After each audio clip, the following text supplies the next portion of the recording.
To learn about the off-grid lifestyle and to be inspired to live your dreams, click subscribe so you don't miss anything. Hit the bell notification. So I'm back at the tiny house build today, and for me, this is Saturday. I know you'll get this video a few days later than that. I think probably Monday or Tuesday. But I'm back at putting fascia board on this side of the house. Every other side is complete. Finished that up yesterday.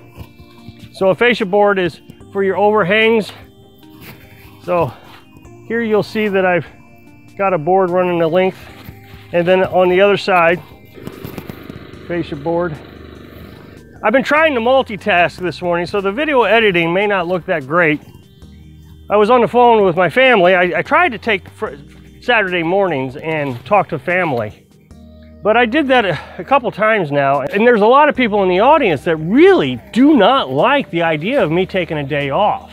I thought, well, how can I make a video, work on the house, and still talk to my family?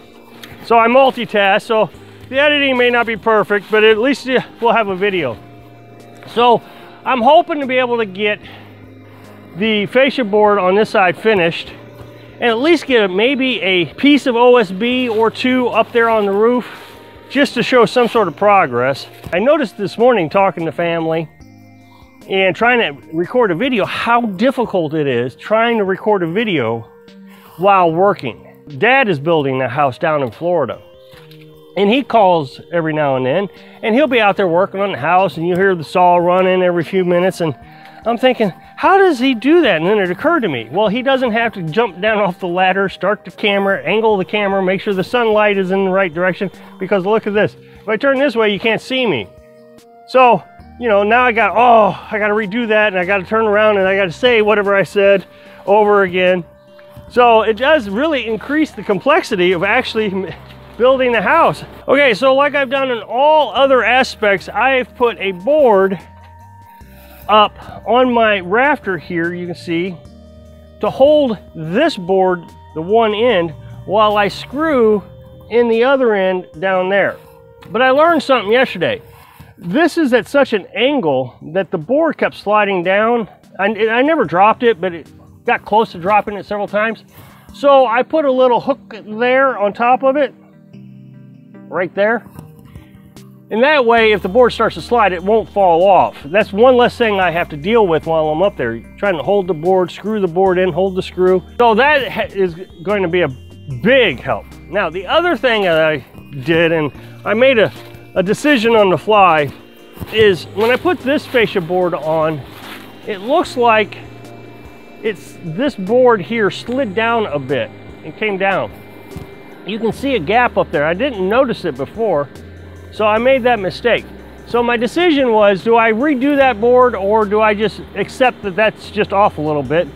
And so I ended up having to cut a little bit more off on this end.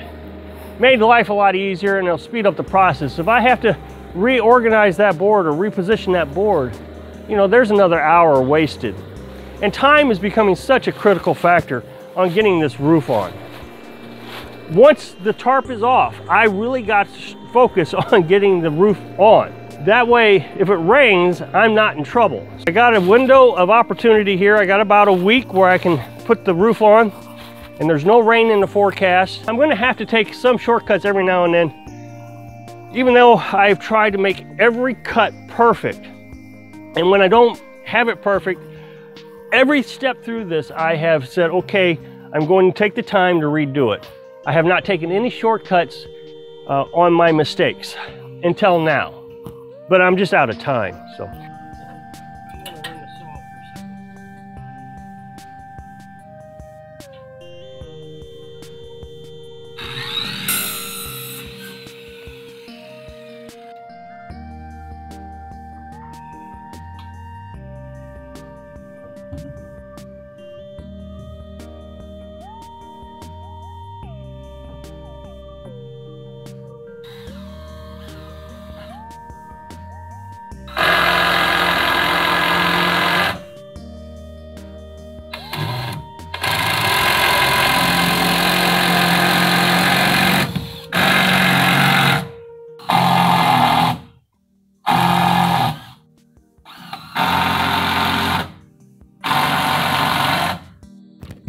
last piece.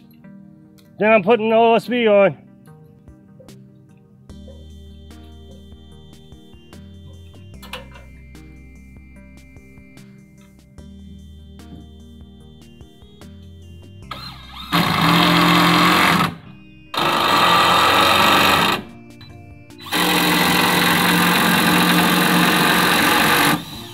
Okay, so all the fascia boards are on, all 4 sides. So now I just slide a piece of OSB up there and start hammering. I'm not going to permanently attach the OSB. I'm just going to put in a couple screws to hold everything down just so it doesn't fall off. And then I'm going to lay all the pieces down, make sure everything's squared up, and that's when I'll start hammering everything down.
Well, there's the roof. I'm standing in the attic right here, and down there's the floor to give you some perspective. So I got 4 sheets on. I got one side of the house covered in a roof, OSB. Man, what a fantastic feeling. Going inside, Carolyn came in and she sat down in a little lawn chair, and we just looked up at it. It's really coming together, and it sure does, I don't know, it's just a really good feeling. The biggest thing is the trusses. I made these trusses. I'm sure you remember I made these trusses. They're homemade. If the trusses aren't right, if the peak isn't right, if something isn't right, the whole thing was going to be off. Also, I was very concerned about the place being square. The trailer, to start with, had a dent in it. And so there was one corner that wasn't square. And so I tried to work that out when I built the floor, and then I tried to work it out again when I made the walls. So when I got up here, I didn't have a serious issue. And I don't have a serious issue. This thing came in perfectly. As a matter of fact, I cut one board incorrectly. So I was cutting off 3/4 of an inch on it so I could have it at the center. Long story, I don't want to explain why I had to cut off 3/4 of an inch. So I could measure off 3/4 of an inch here, 3/4 of an inch up here, chalk lined it, cut it. Well, one of them I cut 1.25 inches. So this side I measured in 1.25 inches, that side I measured in 3/4. So when I got the board up here, it didn't look square. And I thought, okay, well, this just made my day really long. As a matter of fact, I got the strap and I was trying to square the place up. Got it all squared up so the board fit. And I was so frustrated with myself. I thought, man, I've just cost myself a day's worth of work. I'm already running late this morning. I'm about 45 minutes late. I need to get down to the camper so I can get back to my actual paying job. And so I went down to cut the next board and I looked at the trimming. and I saw it. I saw that I cut one side was really thick and the other end of the trimming was really thin, and I realized, oh, I miscut. So I took the board off, cut another board correctly, and it was square. Everything is square. Everything is working out perfectly. Very excited. You know, these things, these 2x4s here are warped. And so I was concerned that if they were warped too much one way or another, what I was going to do. But everything's working out perfectly. And I'm telling you, I'm not a carpenter. I'm not a professional. This is my first time building anything of this structure, you know, of significance. We're just moving along at such an amazing pace. I really do truly hope I can encourage you to find something in your life that makes you happy. Live your dream. Thanks for watching.